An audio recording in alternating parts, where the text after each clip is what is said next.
participate in the concert for the children. It was awesome, and UCSF is so grateful for all of your support and volunteer spirit. But you're here this morning, despite what I suspect might have been some late nights last night, because we've got a great session this morning, something really inspiring. What can you do about your health? Not just what you can do about your health, but how to think about your family's health, your future, and the future of your kids. We have an incredible lineup, but not a monolithic lineup. You're going to hear three, I think, very different points of view about how you can approach taking control for yourself of your health and your future. And I don't know about you, but I can't wait to hear the speakers. After the speakers, we're going to have a little bit of a panel discussion. And for those of you who follow Mark Benioff on Twitter, who follows Mark Benioff on Twitter? If you don't, you should. He already threw down a little bit of a smackdown. East versus West. So as you listen to these speakers, I'll push you to think about, is this really East versus West? What resonates for me? How do I think about this information about my health and wellness and take advantage of it?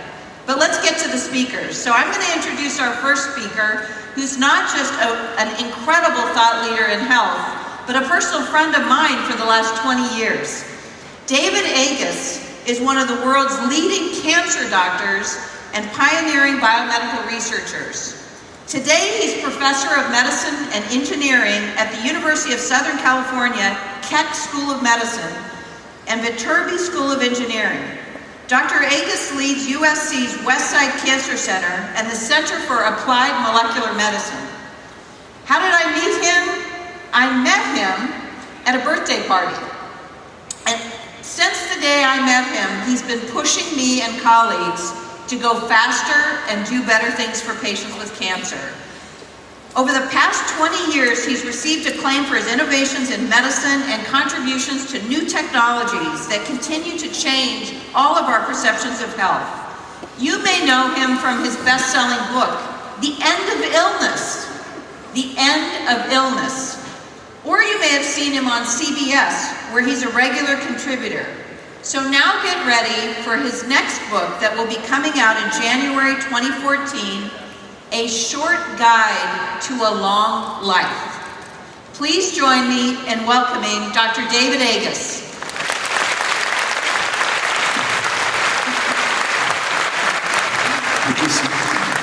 Thank you so much. So about 2 years ago, I wrote a book, and I sent it to the publisher, and I finished it. I was all excited, and 2 weeks later, I had a call back from the publisher saying, Steve Jobs called and changed the title of your book. I said, what? And I had called the book, What is Health, with a question mark. Because to me, that was the key question. I didn't know what health was. Was it how long you live? Was it how you look? Was it how you feel? Was it your cholesterol level? How do you optimize on a system when you don't have a parameter upon which to optimize? So I call up Steve, and I go, Steve, what are you doing? Why would you change the title of the book? And his answer was simple. He said, if you put the word health in the title, it turns people off in our country. The word health is like chewing cardboard, he said. You need to have a positive declaratory title. He said, if you can't give a gift of a book with the word health in it, because you imply the other person is in bad health. And the following year, it was one of the most gifted books on Amazon. So it tells you Steve knows marketing. And I said, well, why would you call the publisher and not me? And then he said, it's their job to market the book, not yours. I said, all right, I'll take marketing advice from you. And so after I wrote it, I sent it to a bunch of friends and colleagues. And a columnist from the New York Times called me up and said, David, I like your book, but why do you have the right to write this book? And I thought about it for a while, and this is what came into my mind. The notion that if you wish for peace, understand war. In cancer, for good or for bad, we go to the edge of the cliff and we push people and we give them therapies, and then hopefully we pull them back and try to bring them toward health. And from being in that complex system where you have to push, you learn a lot. And so what I'm going to tell you today is what I learned on that edge of the cliff. and to bring it back to where I think we actually need to make a big impact on health. Obviously, health has been in the headlines. Health has been talked about in Washington for the last decade. And remember, in Washington, they have X bandwidth for health. And for that last decade, it's all been about healthcare finance. I really believe we need to change the discourse, and we need to actually start to talk about health. Because without health, there are going to be some major problems in this country. When healthcare is 18.5% of GDP and rising, when food and health are 31% of the US economy, yet we're not talking. And so this was the original title of the book. And again, it's very hard for me to walk up to a 20-year-old and say, listen, I want you to do things for your health. The answer back is a blank stare. And the reason is, how do you do something that's going to change you a decade, 2, 3, 4 from now without something to follow? Most people won't do it. And so we need to change that. And so Mark Twain once said that the only way you keep your health is eat what you don't want, drink what you don't like, and do what you'd rather not. Well, I will tell you that's not the case in health. And I'll show you some clear examples in that regard. So what's the metric? You know, 2 years ago, we spent close to $1.5 billion on growth hormone in this country. If I took a 70-year-old and give them a shot of growth hormone, they're going to look better, they're going to feel better, their neighbor's going to come up to them and say, you look like $1 million, what happened to you? Well, the sad truth is that they're probably going to live shorter. And the same is true with things like testosterone. An amazing study came out last week, one of the first big data studies, where they took all the Veterans Administration data from the VA hospitals across the country. And they said people on testosterone versus not for low T, called low testosterone. And what it did was increase the rate of heart attack and death by 30%. And by the way, death is a bad side effect. There was an amazing study about 2 years ago in a journal called Science Translational Medicine, where they looked at people from a small town in Ecuador. And these people had a mutation in growth hormone, so they're actually short stature. And in this population of about 26,000 people, there is almost no diabetes and cancer. Yet in our country, we strive for the opposite. And so the key is, what is your value system? Do you want to be good today and look good? Or do you want to play with your grandkids tomorrow? And so it really is a critical value system-based decision. And I'm going to show you again some data that hopefully can shift your mind a little bit on this regard. But obviously, our goal is to live until our 9th or 10th decade. Our goal is to play with our grandchildren. And in order to get there, we have to do something very simple. We have to prevent disease. Because preventing disease is the best way to actually live longer. We are not good, and the sad truth is, we are not good at treating disease. We are not good at treating cancer, heart disease, Alzheimer's, but we are good at prevention. And I'm going to show you some very simple things we can do in that regard. Because I want people to actually live longer. And the amazing fact is that it will actually lower healthcare costs. 83 is the magic age in our country, where if you live to it and you get sick, we don't put you on a ventilator, we don't put you in an intensive care unit, we don't do these crazy heroic things that cause the individual and society yet have little to any benefit. We actually let people do that in 1953 was the last year you were allowed to do in the United States. 1953 was the last year you were allowed to die with the cause of death on your death certificate being old age. I want to go back to dying of old age. I want to go back to having people live until the day they die. And so I argue that we got screwed in our field. We made a mistake because of one experiment in the 1920s. And this experiment changed medicine for the next 90 years. There were 12 people. They each had a large cut on their leg. Half of them, they dipped a piece of bread in water and wrapped it on their leg, and half they left open to the air. Well, the people who had the moist bread on their leg healed twice as fast. And that experiment changed medicine. Right? The bread developed mold. The mold made penicillin, and it spawned something called germ theory. Germ theory said, if you look in the microscope and identify what you're up against, you know how to treat it. Well, it turns out that's true for infectious disease, But that's not true for cancer, Alzheimer's, and heart disease. They are what we call complex systems. So if you look down at the one cell, it doesn't tell you what's going on in the rest of the body. Right? Infectious disease is from without. The other diseases are from within. They're your body intersecting with itself. If you were going to drive from San Francisco to Los Angeles, and you take a car, you take off every piece and look at it, it's not going to tell you how long it takes to make that trip. You forgot about the weather, the traffic, how much caffeine the driver drank, the bladder size of the driver. You can't just look at the car. And unfortunately, what we've done since this experiment is keep looking at the car. We need to change. And so we are what we call a complex emergent system. The reason we need to change is this slide. The reason we need to change is this is data from 1950 to 2007. The last year we had data from the Center for Disease Control at the time. And it looked at the rate of death from diseases. Dramatic decrease in heart disease and stroke. Why? We're smoking less.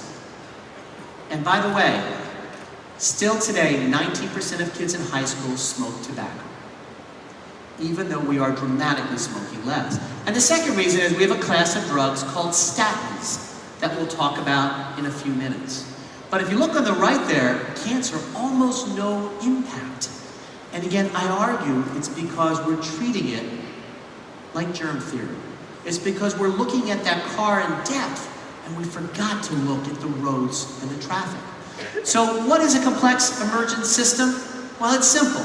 You've got your inputs, and that's what you eat, that's your genetics, that's where you live, that's who you live with, and you have your output, which is how you feel. And that middle state function, which has been hidden throughout history, we can now, through technology, I'll show you in a few minutes, we can see for the first time. And so the sad truth is that a complex emergent system is almost impossible to understand. And I guarantee you cannot understand the complex emergent system that's you and I. Why do I say that? Well, a year ago, we didn't understand the microbiome, the bacteria in our body. And we just did this year, as I'll show you in a few minutes. 6 months ago, we thought junk DNA was junk. And we're learning that it controls other DNA. Every 6 months or so, we're learning a new dimension to us. And so if there's still many more dimensions to be learned, how can we actually understand it? If I ask my son, how do you stop a train? He doesn't say, what's the track made of? What's the train weight? What's the weather? He just says you pull the brake. Well, a complex emergent system, you don't have to understand to control. That climate modeler goes out and looks at the shape of the clouds. They don't go up there and measure the wind speed at 20,000 feet, the temperature up there. They look at the shape of the clouds. And from it, they can actually make an educated decision. I want doctors to be more like climate modelers than biologists going forward, as I'll show you. And so, an amazing experiment was done in the early 2000s. And they took women who were premenopausal with breast cancer. And they divided them after their treatment. And half of them received a drug that builds bone, a drug for osteoporosis of all things, and half of them received placebo. And in that experiment, they reduced recurrence of the breast cancer by 40%. Turns out one of the largest survival advantages of any clinical trial in the field from a drug that didn't even touch the cancer.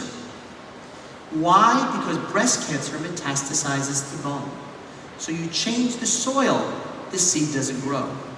I'm going to tell you a story now that may offend some of you, and I apologize in advance. It will offend you because of the cast of characters, but I still think it's an important experiment to talk about. So in 1997, I was a trainee at Sloan Kettering Cancer Center in New York, and a 25-year-old kid walked through the door. This kid had germ cell tumor in the brain, the lung, and the liver, and the doctors there told him, you know, listen, chemotherapy is going to make you sick. I want you to spend your last time and your quality time with your family. You're the son of a single mother. Go back to Texas and spend your last months with her. Instead, he went to Indianapolis. And he went there because a doctor did a kind of goofy experiment. He took 2 platinum electrodes and he put them in a gel. This is platinum, the same thing in my wedding band here. And he said, do cancer cells like electricity or not? Well, the cancer cells didn't care about the electricity, but some of the platinum leached off some of these electrodes and killed some of the cells, so they gave it intravenously. Well, a year and a half later, he won his first of 7, now contested Tours de France. And so obviously the character is Lance Armstrong. And for all the issues and the conflict that's happened with him over the last several years, the power is, when you look at his case, something dramatic happened. We were on stage at a TED Talk, and Lance looked me in the eye and said, David, 15 years ago I was given a death sentence. Today I'm alive. How did platinum work? And I looked him back in the eye and I said, I have no freaking idea. Platinum changed Lance so the cancer didn't want to grow. I think it's a very powerful statement of this notion of this system that we are. Everything we do changes the system one way or another. And I'm going to show you a little bit what that means. But first, take what I say with a grain of salt. I am the same profession that did this. I am the same profession that said this. And this. And this. I love this. Lady with a lamp. I am the same profession that said 24 years ago, I want you to take margarine and not butter. And if you look at the epidemiologic data, we killed millions of people by doing so. So we are so good at these declaratory statements. We are so good at making a big statement with no data behind it. So I want to look now at a couple of things we all do in our day and start to say, where is the data? And let's actually start to analyze some of them and see what comes out. So the first is exercise. If I say to most people, what is the exercise you do? They say, I go to the gym for an hour, I put in a DVD, I do my calisthenics, my yoga, my Pilates, I go jogging for an hour, and then I go to work. Well, the sad truth is that sitting for 5 hours a day is equivalent on a health basis of smoking a pack and a quarter of cigarettes. Sitting for 5 hours is equivalent on a health basis of smoking a pack and a quarter of cigarettes. So no matter what you did in that morning, and I love that you went to the gym, you then go and sit the rest of the day, you've got a problem there. So where did this data came from? It really was an amazing data set. In 1953, in the medical journal Lancet, a remarkable paper came out. And what they did was they looked at the British Transit Authority.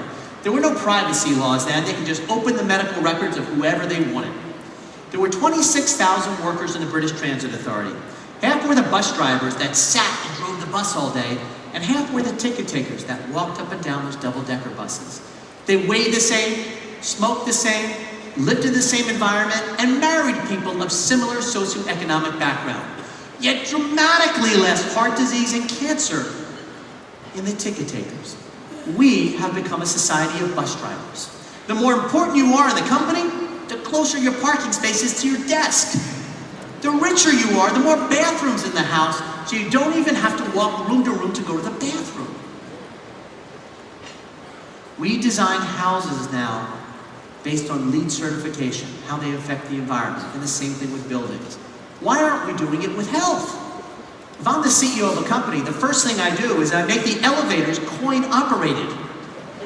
I want to show the employees that taking an elevator not only harms one's own health, but takes from the bottom line of a company. Remember, one heart attack costs a company $78,000. That's self-insured. One case of colon cancer is $127,000 to the bottom line of a company. So if you're a company, you want to push for prevention. You want to make people move. So I was shocked. I put on a device like this, and I looked at what I did during the day. And I was shocked how much I sat. I was shocked how sedentary I was. And I didn't even know it. So now I've got a treadmill desk. Actually, Mark Benioff pushed me to get it. It takes about 2 weeks to get used to it. You kind of fall a little bit in the beginning. But then, when I do emails now for 2 hours a day, I'm actually walking. I got one of those headsets where I walk around the office and kind of look like an air traffic controller, but I'm walking on those conference calls. And now, at the end of the day, I looked at how much I moved over time. If I'm below my wife at the end of the day, I can walk the dog so I can go to bed number 1. So it turns out game theory works. Competition is a good thing. If you look across the board with the Nike Fuel Den, the more people somebody competes against, the more they do during the day. It's an amazing concept that movement equals health. It's an amazing concept that you and I were designed to move. Our lymphatics in our body that control our immune system have no muscles in their wall. It's actually the rhythmic contraction of the muscles in your legs when you walk that make our body homeostatic, that make our body work. You know, that same paper in the journal Lancet in the 1950s had an amazing figure. They looked at profession and cause of death. The best were the gardeners and the coal miners because they're walking all the time. The worst were the typists because they were sitting, and the hairdressers because they were standing in one spot. The best were the coal miners. Pretty wild data if you think about it. There's actually beautiful data, and this is data that was published showing the more you move, the longer you live. And yet we don't do it. There's data from the state of California that if you take school periods where kids are being educated during the day and replace them with 20 minutes of exercise 3 times a week, children learn more. Aptitude scores go up. And so if a parent has a child, before they go to school, the first thing they should say is, how many units did you get today, this morning? Did you move enough? If a child exercises for 15 minutes, he or she will retain 17% more knowledge for 5 hours. So if you want your child to achieve their potential, you're going to make them move. It has tremendous importance. I'm going to switch gears now and talk about technology. 1974, the Monsanto annual report estimated that it would cost $150 million to sequence 1 gene. When I launched the book, we did 4 nightlines in a row. The first nightline, Bill Weir, the Nightline anchor, 41, healthy, skinny guy, 2 young kids, travels all over the world, came into my office. Live on TV, we sequenced his DNA. We showed that he was higher risk for heart disease, even though he was only 41. And so what we did was live on TV, we put him in a heart scanner. And he called it the story that saved his life. Why? Because we found 2 blockages in his arteries in his heart. One in the major artery supplying his heart. The next morning, the American Heart Association issued a statement saying David didn't do the right thing. Bill Weir wasn't eligible for cardiac screening. And I said, what? Your criteria are wrong because he was positive. And so instead of saying we shouldn't be screening people, we should be lobbying for better technology, more cheap technology. Technology that doesn't involve x-rays, which are radiation, which unfortunately is required to do that scan. And by the way, a heart scan without health insurance costs $79. And so we need to push to identify, because he changed his behavior. He went on preventive therapy that we'll talk about in a minute. Identifying what you're up against counts. So this is my DNA. So we founded a company years ago called Navigenics, where the notion is you can look at your DNA and actually know some of the diseases and their likelihood of happening in your lifetime. It's not deterministic. It doesn't say what will happen. It says your relative risk. It tells you as an individual where to focus. And it's powerful. It was a religious moment for me somewhat, all of a sudden seeing on a piece of paper myself. And I actually did change behaviors because I had a higher risk for heart disease. So we changed our diet, we being my family and I. We meet once a week, we go to the farmer's market together, we actually choose and talk about what the food means for each of us. But you can't blame your parents for everything. It's about half is genetic and half is the environment. You control your environment. You control what you eat, where you live, the stress level, who you live with, etc. You control whether you take a medicine to prevent disease. You control much of that. And so the notion is you need to know where to optimize and where to push. Information matters. People say, well, family history is a good thing. Family history is a very good thing. The problem is that many people's grandparents, my own, they didn't talk about disease. If they had cancer or heart disease, that was a bad word. They kept it in the closet. Instead, we need to bring these things in the open. And whether it be a genetic test or asking your parents, grandparents, and great-parents what happened, it's important. About 4 months ago, the New York Times called and said, Angelina Jolie just announced that she had the faulty gene for breast cancer. Will you write something? So I thought about it for a while, and I wrote about that in the late 1990s, our government, our taxpayer dollars, put $25 million to a program to identify the faulty gene for breast cancer. It was actually done in the Mormons. All of the Mormons wanted to be buried in the church. They couldn't fit. And so they actually had hair and health histories. And from that, they identified this gene. It was licensed to a company. That company went bankrupt and was licensed to a second company. And that company charged about $5,000 for the test. Well, I could run that test on any of you for less than $100, yet the company charged $5,000. When asked, the company said, well, listen, insurance pays for most high-risk people. Well, why do you think insurance costs are out of control? And so I called it predatory practice. I called it monopolistic pricing. And about 3 weeks later, there was actually a Supreme Court decision that democratized DNA. A Supreme Court decision that said, you can no longer patent a human gene in our country. It allowed all of us the ability to look at our own DNA without being sued. It allowed all of us, no matter our income, to actually start to look and say, are we at risk for these diseases, and do we need to take action? And the price is coming down dramatically. It is falling in half every few months. And so all of a sudden, the playing field is being equalized. All of a sudden, we now can start to look at things because of something positive the government did on health. And that doesn't happen too often over the last couple of years. And so in an era where we talk about the Affordable Care Act, in an era where all of us are talking about access to health care, which I believe in, at the same time, we need to start talking about health. And so let's switch gears. I wrote a piece in December in the New York Times that was one of the most downloaded articles of the year. And we called it the 2,000-year-old wonder drug. It was about a pill a day that if you take it, reduces not the incidence, but the death rate of cancer by 37%, heart disease by 22%, and stroke by 17%.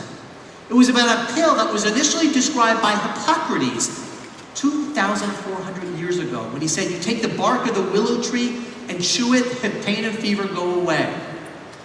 This pill costs $3 a year. This pill, if we all took it, would have a dramatic effect on how long we lived as a country. And most of us don't. It's called a baby aspirin. And so the notion that a baby aspirin a day can have a dramatic effect on these diseases is very powerful and profound. Yet, why don't most people do it?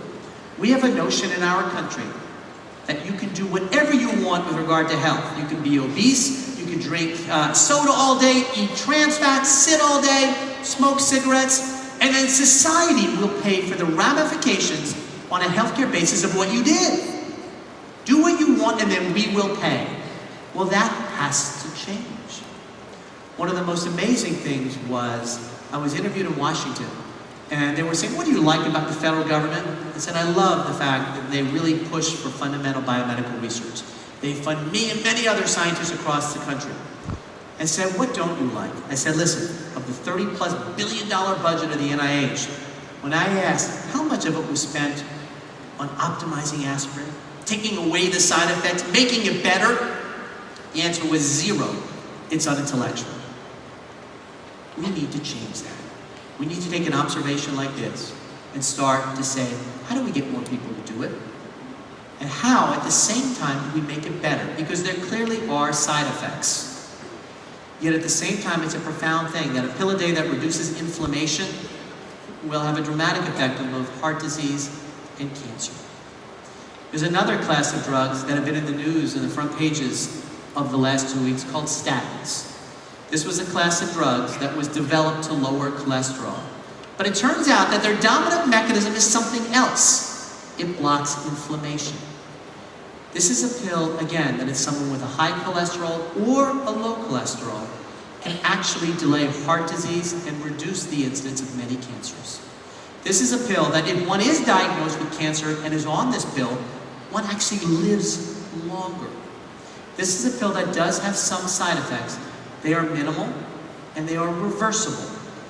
So the argument is, talk to your doctor and say, why shouldn't I be on an aspirin or a statin? And the answer may be, listen, your risk is so low it doesn't make sense. Or the answer might be, listen, you've got a moderate risk, why don't we try it? If you have no side effects, it makes sense. If you do have side effects, it doesn't. So the naysayers say, well, listen, this is just pushing the pharmaceutical industry. Well, for a 90-day supply of these statins, the Lipitor-like drug, without health insurance, costs $9 at Walmart. And so most of these, if not all, are generic. And they don't actually help the pharmaceutical companies, they help us. And so we need to ask the questions again, with all of us, how do we focus on prevention? How do we get people to realize that what we do today matters tomorrow? How many of you had your flu shot this year? Half of you. So if you skipped the flu shot and you got the flu, you would probably get better, right? You'd be sick for 4 or 5 days. Hope you don't kiss anybody. Hope you don't go to work and spread it. But at the same time, your rate of heart disease and cancer would be 10 and 12% elevated a decade from now. 10 and 12% elevated. The inflammation associated with the flu has ramifications down the road. So I want people to think not just about today, but also about tomorrow. And so the big question will come is, why are these things optional?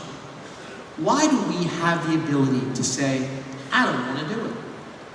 It's going to, in the end, charge ourselves, our family, our society, and our government. And so if we want to make a difference, there needs to be a call to arms. There needs to be a movement that's saying, listen, healthcare costs in our country are out of control. They're 18.5% and going upwards. In order to make them downwards, we have to focus on prevention. Focus on doing things that we know work. At some point, we all have a right to do what we want. But we have to say, what is the right thing to do? At some point, scientific data hit a certain critical point where it needs to become normative behavior. Where we need to say, listen, the data are there, we need to take action. The problem is leadership. If I ask you who's the greatest healthcare leader over the last decade, very few names come to mind. In fact, the biggest one is probably the mayor of New York City. So the fact that the mayor of New York City is one of the greatest health leaders is a sad statement. We don't have leadership. And when anything you see today being on the internet and newspaper tells you one thing one day, the next thing the next day, it confuses all of us. And so in order to get an understanding, we actually will need leadership going forward. So let's shift gears and talk about something else, vitamins. We spend $2.5 more full dollars in our country on vitamins than in all of medical research. By the way, we spend more on potato chips than on cancer research in our country. So 39,000 women tracked for close to 2 decades. And they looked at women who took vitamins and women who didn't. The women who took vitamins were actually healthier at the start, yet they had a 15% higher death rate. So it's a pause for alarm. You look and you say, that's kind of interesting. Well, let's look at the breakout here. And so this is a study, these were studies that I pulled from headlines over the last 6 months. Because according to these headlines, vitamin D can do everything. Vitamin D will prevent heart disease, cancer, will cure most diseases. But let's actually look at the data. And so 75% of us in the United States are what we call vitamin deficient. 97% of African Americans. So first of all, who defined what normal is? There's a paper that's coming out, I think today, in the New England Journal of Medicine that starts to address this, which says that our current ways of looking for vitamin D are wrong. Remember, you have vitamin D, you've got the sensor, which is a receptor, and then you've got a bunch of signaling molecules. And so when you measure one node of a network, what does it actually mean? And the answer is very little. Remember, you and I have evolved a very complex mechanism to block having too much vitamin D at once. It's called tanning. The reason we tan is to block vitamin D absorption. Yet, many of us actually take vitamin D or take calcium and vitamin D. Why? Somebody has told us, listen, you're getting older, your hormones are going down, so you're more risk for bone fracture, so take these.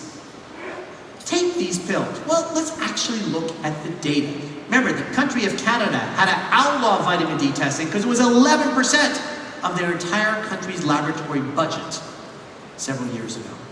So if you take 2,200 women over the age of 70 and randomize them to receive vitamin D that raises their level for a year versus placebo, you have a 26% increase in the rate of bone fracture.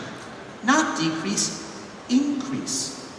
In the Women's Health Study, they looked at 25,000 women randomized to calcium and vitamin D or placebo.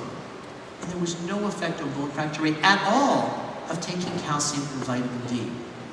So why do people take this pill that has real side effects? Kidney stones, stomach upset, etc. But nobody has actually shown a benefit. I really asked that question, and I don't know the answer. There was a great article in the Atlantic Monthly 2 months ago that started to say why vitamins happened. And they attribute much of it to Linus Pauling, the double Nobel laureate. Somebody of that stature who said vitamins can help. All of a sudden there was a takeoff in the industry. We do it over and over again. We take these pills. And again, questions. Why? The government, our government, spent close to $250 million, $247 million, to do a study where they took in 34,000 plus men and they randomized them to vitamin E or placebo to prevent prostate cancer.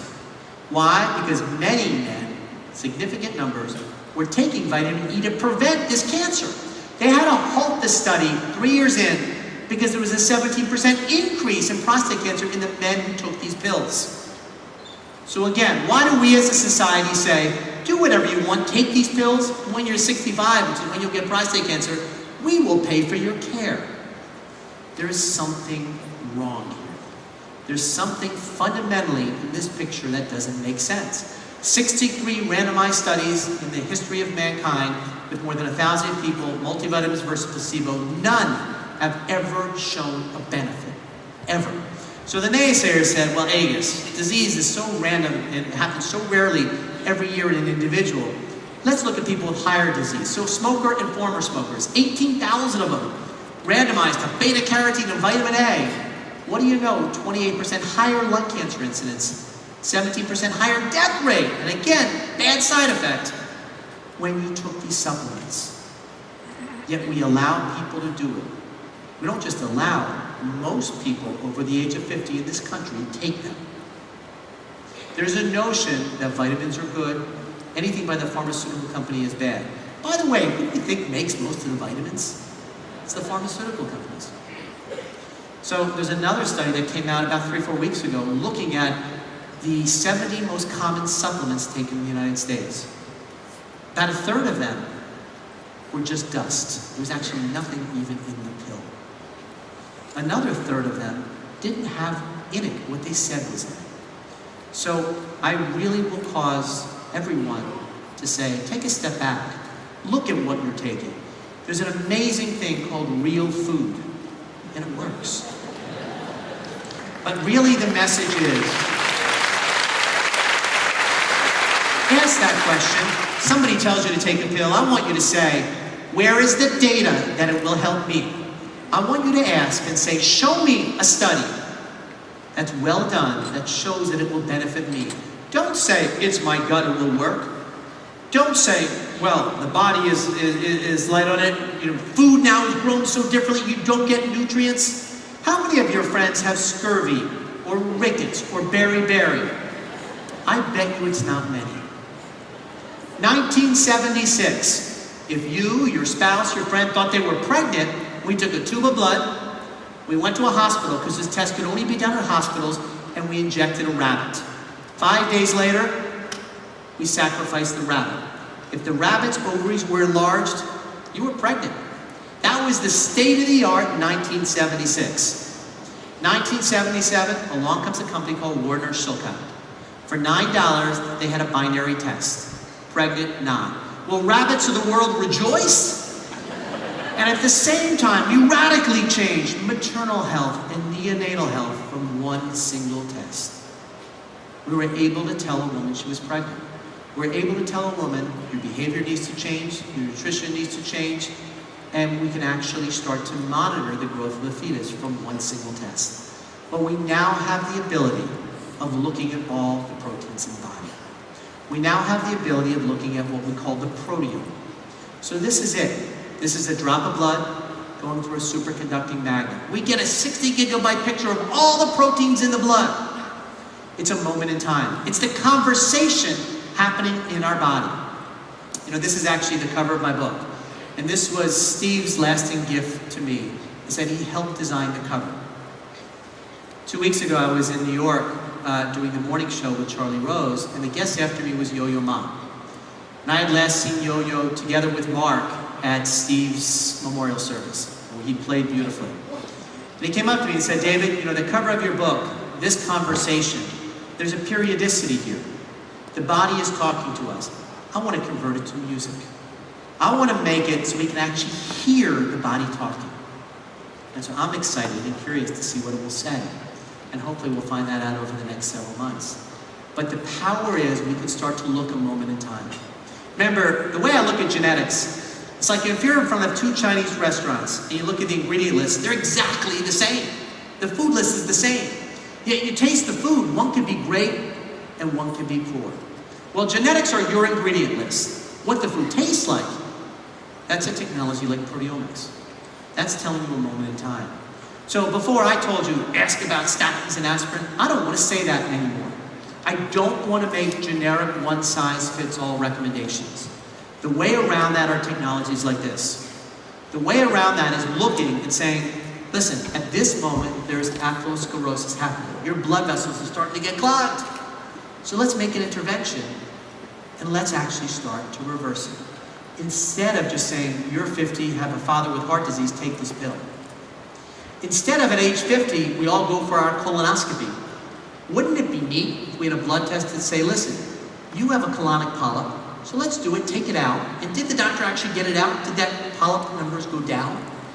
Instead of putting people through this torturous test that most people actually don't need, but works and saves many, many lives, let's start to personalize this. Let's start to actually do what matters to the individual. We have the ability to do it. When I emphasize, I just came back from the Middle East where we had a meeting on standards for personalized medicine. And you know, when the FDA was established 50 years ago, genomics, proteomics, they didn't exist. So they don't yet have the authority to regulate that area. And we need to actually set the playing field in our country. If you're a venture capitalist or someone wanting to invest money, you want to know what the risk is and the hurdle is before you put the money in. And so there hasn't been a lot of capital going into this field because we haven't set the bar. We don't know what it is. And so we need to do that. In addition, we need to do something in our field that is critical. You know, when you search on Google, your search today is better than yesterday. It looked at where people went with those same terms, and it actually makes the search better. When I see a patient today, it's the same as it was 20 years ago. That needs to change. So the notion is, well, with electronic medical records and big data, we're going to do that. The problem is we haven't established what we call data standards. So you call it a broken leg, and you call it a fractured leg. And so if we're not speaking the same language, it's very hard for big data to work. So one of the things that we need to do is start to establish that language. We need to establish that platform so we can start to take some of the remarkable things you saw on the Salesforce platform in health. Their utility is just going to go up and up and up if we can actually do that. So everyone always says, well, what's next? Well, it turns out that each of us, no offense, have 10-fold more bacteria in our body than we do human cells in the body. It turns out that we have close to 20-fold more bacterial DNA than human DNA in our body. These bacteria control how we absorb our food, our metabolism, our hormone level, and many other things. If you take the bacteria from an obese human, a fat human, and put it into a skinny mouse, after several weeks, that mouse plumps up. And the inverse is also true. It was always said that the incidence of dying from breast cancer and prostate cancer in China is much less than the United States. It's true. After they moved here to our country, After a decade, their risk starts to approach ours. We always said it's a Burger King and McDonald's. Turns out it's not. Turns out they adopt our bacteria, our microbiome. And this will be one of the great advances going forward, is actually starting to quantify it and qualify it in each of us, and then modulate it based on our risks. And by the way, as an aside here, McDonald's is not the devil. You know, I went to Washington and we were speaking at a government meeting. They were saying, McDonald's is the devil, we gotta get rid of companies that are fast food. McDonald's is a sign of the economic times, right? When the economy goes down, people go to fast food. They have no choice. McDonald's actually lowered the amount of trans fat and calories in their food over the last decade. So then people watch it and say, well, why didn't they announce it? Because if they said so, nobody would go. So they're actually heroes for pushing in that direction. And so our notion shouldn't be to say, this is bad and this is good. It's to identify where there's a problem and actually start to change it and fix it. When Mayor Bloomberg in New York says, you can't get trans fats, you can't have a large soda, you know, he's right. It created tremendous discourse. There was arguing back and forth. Natty state is good, natty state is bad. Nobody argued trans fats were good for you. In fact, a beautiful study was published a year later showing that if you lived in New York, whether you were fat or skinny, tall or short, rich or poor, and you went shopping, your shopping was different. With discourse comes understanding. You know, George Bush was brilliant, absolutely brilliant. George Bush said you cannot have federal funding for stem cells. And it created such a debate in our country that everybody knows what a stem cell is.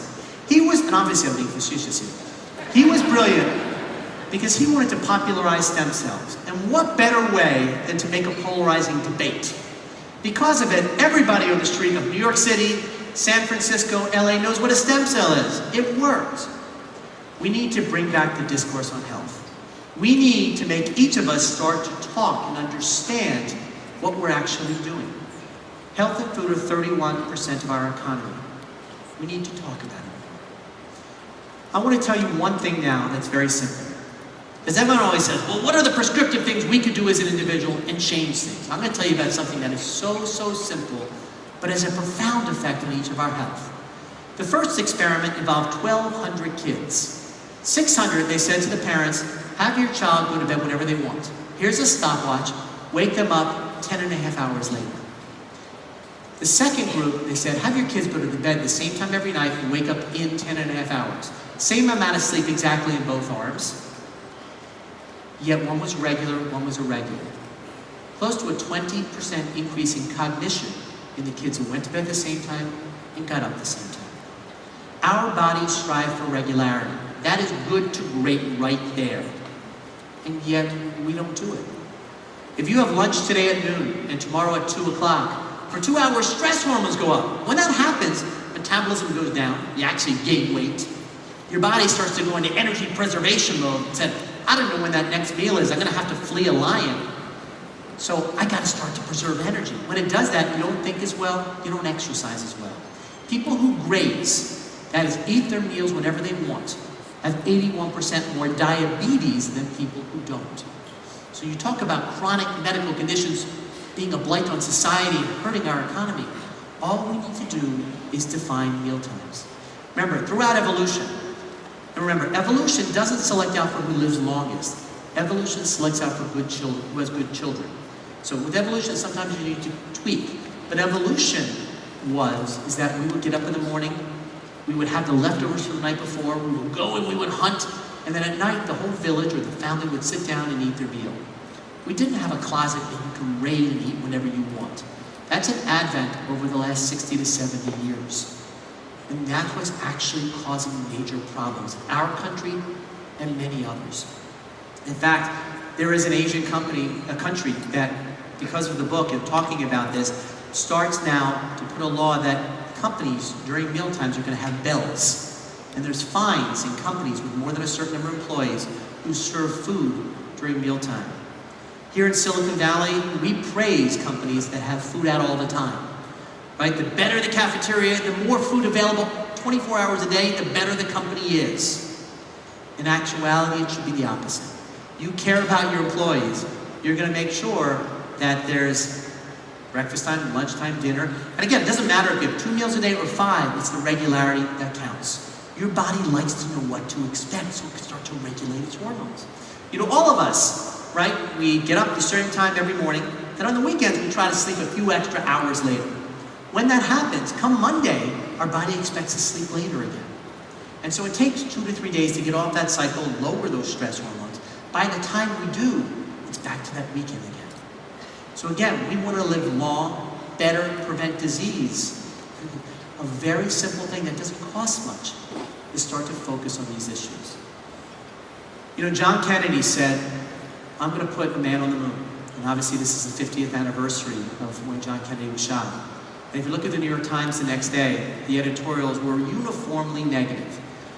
The editorial said, is this where we should put our resources? It's not going to happen. Totally negative. Well, 9 years later, Neil Armstrong steps on the moon. What was the average age in Missile Command when Neil Armstrong stepped on the moon? 27 years. Which means those kids were 18 years old, on average, when Kennedy made his proclamation. So the difference in health for you and I is not going to be myself or Dr. Hellman or Dr. Chopra. What it's going to be is the next generation. And we need to start educating them about science, about medicine, about technology, about engineering. We need to make them think and get excited. We need to make them go into our domain, because one of the biggest problems we have as human capital is that it is not sexy now for a child to start to learn about medicine or health.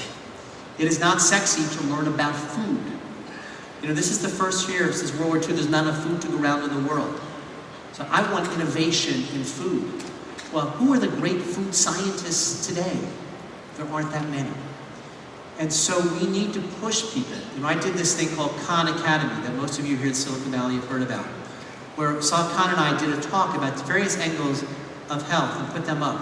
And you know, within a couple of weeks, 100,000+ kids see them. And the questions they ask are staggering. They get it.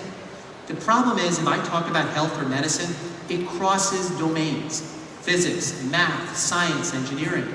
Our schooling today is one, here, here, and here. We need to create a multidisciplinary education. We need to get people to understand that the way you make advances across those domains. I lead a center at the University of Southern California together with an engineer and a physicist. And so it's that together that gives a different approach and understanding to diseases. I thank you today for listening, and I especially thank you today for supporting Salesforce and what they do. They've supported my research over the last decade, and they've been pivotal in pushing me and helping me to make change. When you have leaders like Mark Benioff, who say the role of a company is not just to help other companies, but it's to help the community, that's a remarkable statement that we all have to take to heart. And so I thank you all for here today, for listening and for helping.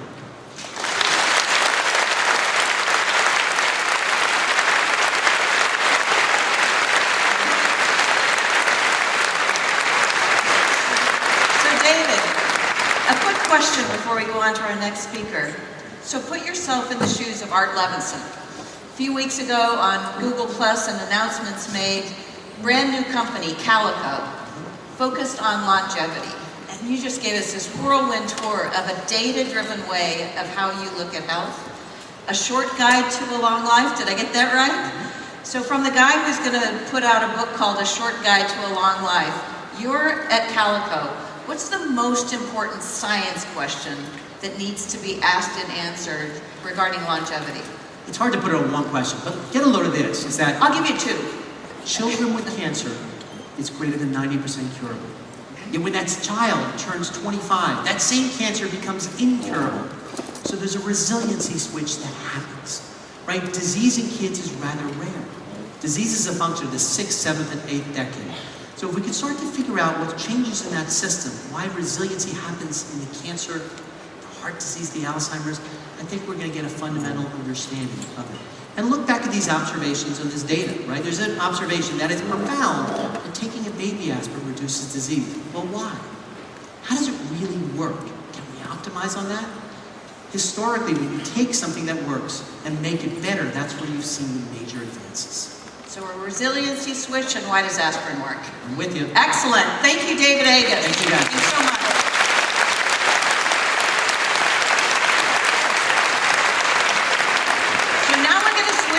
a little bit. You just heard an amazing tour of some of the best data on what we need to do to maintain our health, an end to illness. Now we're going to look inward and focus on how to motivate